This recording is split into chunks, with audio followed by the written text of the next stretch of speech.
दशम श्रेणी समस्त छात्र छात्री को संस्कृत भारती पाठ्यक्रम को हार्दिक अभिनंदन। पे मैंने आम पद्य विभाग सीता वनगमन विषय पार्ट 7 को जाइए। एवं आम पार्ट 8 को जावा।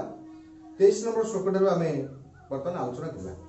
बर्तमान पढ़ुची उपवासश्च कर्तव्यो यथा प्राणेन मैथिली जटाभारश्च कर्तव्यो बकलांबर धारणम।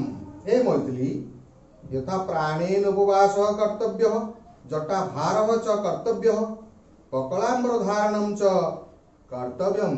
आम ये श्लोकटीर अर्थ को देखा। हे मिथिला राजनंदिनी अरण्य यथाशक्ति उपवास करने को एवं जटाभार बहन करने को ही पड़ो। ता सहित बकल वस्त्र रूपे धारण करने को ही पड़ो। यहाँ पर आम देखा ए कौन संधि अच्छी।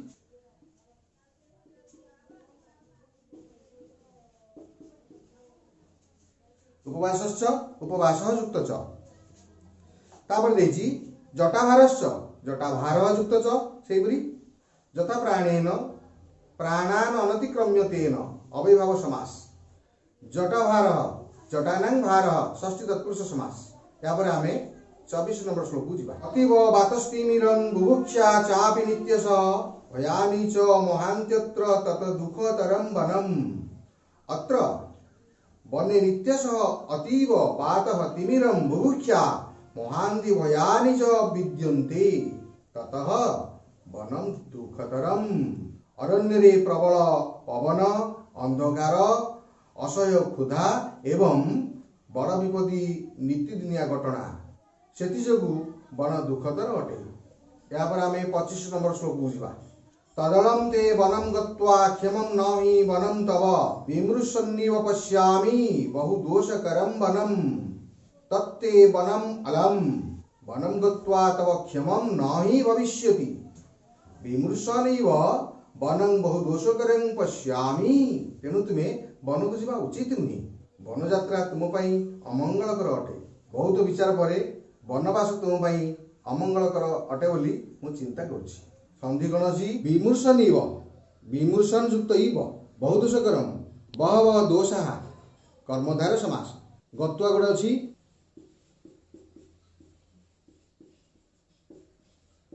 यहाँ पर आम जीवा 26 नंबर श्लोक। एतत्तु वचनं श्रुत्वा सीतारामस्य दुःखिता प्रसक्ताश्रुमुखी मंदमेदं वचनं ब्रवीत्। रामस्य एतत् वचनं श्रुत्वा सीता तु दुःखिता प्रसक्ताश्रुमुखी सीता मंदम इदम वचनम अब्रवीत। किंतु श्रीरामकर कथा शुणी सीता अत्यंत दुखरे लुह भिजा मुखरे धीरे धीरे श्रीरामचंद्र को कहले। एते देखिबा कौन अच्छी संधि प्रसक्ताश्रुमुखी प्रसक्त युक्त अश्रुमुखी मंदम मंदम युक्त इदम प्रसक्ता प्रयुक्त सदयुक्त त युक्त ता। आज आम 26 नंबर श्लोक शेष कले। पार्ट 9 रे आम परवर्ती 27 नंबर श्लोक ठार आम आलोचना करवा। पिला माने मु अभ्यास रो प्रश्न केतोटी दउची याक मध्य करदेव।